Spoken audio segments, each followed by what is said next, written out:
because of this pressure. Oh, we're going to leave this and join the news conference right now. Stand by. Thanks, Chris. In lawful manner possible. We talked about the surge and contain.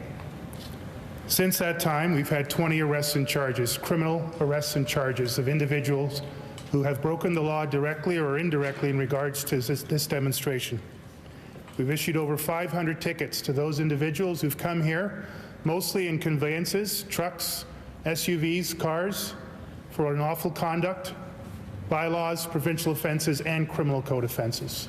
We have towed vehicles and we have towed trucks. There has been a significant decrease in the amount of protesters and vehicles associated to the protesters over that time period. The large demonstration that was planned for this weekend was significantly smaller than the previous weekend. The previous weekend had 3,000 plus trucks, not counting all the other vehicles, 10 to 15,000 protesters.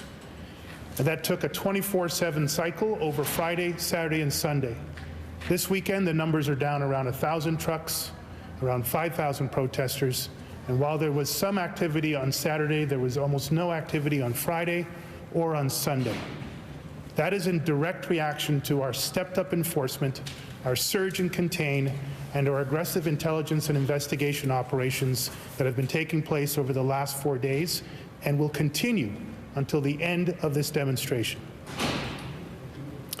What particularly has occurred of a significant nature, we went after the funding. Our efforts combined with the city's efforts eliminated the GoFundMe.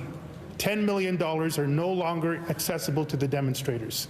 There are other funding avenues that we continue to aggressively go after through intelligence, information, coordination with financial institutions, and all 3 levels of government. We will be relentless in pursuing the funding that has enabled this demonstration to continue to this point. We're going after the fuel. We're going after any vehicle conveyance, including horseback, people carrying jerry cans. We are arresting and seizing, and we are interdicting fuel going into the demonstrations. Last night was a major public order operation. We tried to end it through negotiation, as we always will do in every aspect. When that failed, we went into a public order operation. It included covert assets as well as investigation and intelligence assets. 7 people were arrested and charged criminally.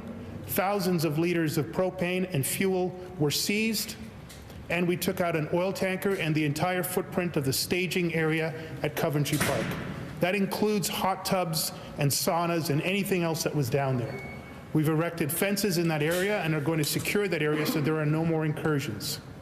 Over the course of the weekend, through negotiation efforts, we peacefully and fully resolved the Confederation Park encampment.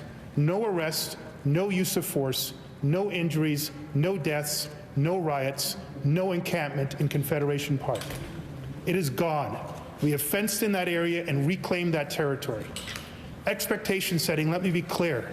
Every time we knock something down, there are attempts for it to pop up in 4 or 5 other locations. We're rapidly deploying our resources whenever we get a sense of another fuel depot, another staging area, or anything else that enables the demonstration to continue. We send resources in there, we reclaim that property, and we allow ourselves to get incremental advancements towards the end of the demonstration.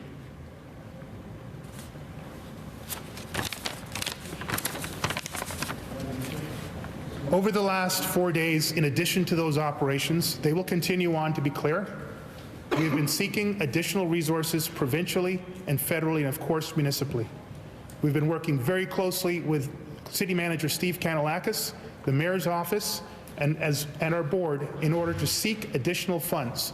There is a formal request that will be sent to the Mayor's office in the next hour, requesting a significant increase in police resources, civilian resources, as well as requests for significant increases for bylaw offences, fines, and other enabling orders of government to allow us to more fully and effectively and quickly, as well as lawfully and safely, end this demonstration. We are turning up the heat in every way we possibly can within our operations and enforcement, as well as in our engagement of all 3 levels of government. Every available Ottawa Police Service officer has been working for the last 4 days. Let me repeat, we have cancelled days off. There is nobody on a day off getting rest over the last 4 days. Some officers are on their 14th day straight of 12 hours in a row during the coldest snap in Ottawa in the last 10 years, working outside continuously. No officers are on days off. Everyone has been working. We are stretched to the limit, but we are 100% committed to using everything we have to end this demonstration. We cannot do it alone. That is why I have been advocating for all 3 levels of government to bring whatever they can bring to bear on the permanent, sustainable, lawful, safe resolution of this demonstration. The OPP, the RCMP, at least 7 different municipal police agencies have embedded their officers within our incident command structure. That has allowed us to get the relief we need to move Ottawa police officers into the aggressive mode that you have seen over the last 4 days. We need more. We are grateful for what they have provided, but we need more. We are advocating for more levels of government to do more things around provincial, interprovincial, and national strategies to address what is happening here in the nation's capital. We'll be speaking to Council within the next hour to lay out the resource requests that we asked the Mayor to send to the Provincial Solicitor General and to Public Safety Canada to significantly increase our resources so we can significantly escalate our enforcement and interdictions in and around the demonstration sites. Let me be very clear about one thing. As hard as we have worked and as much as our people are on the breaking point, the community has worked as hard or harder and are closer to their breaking point. The stories coming to me are breaking my heart. I have my own officers who live in and around those areas, and they and their children have not been able to sleep. They and their children have not been able to go to school. This is crushing for those residents and their businesses. It has to stop, and we are doing everything we can possibly do to stop it. We need more help. We're asking for that help.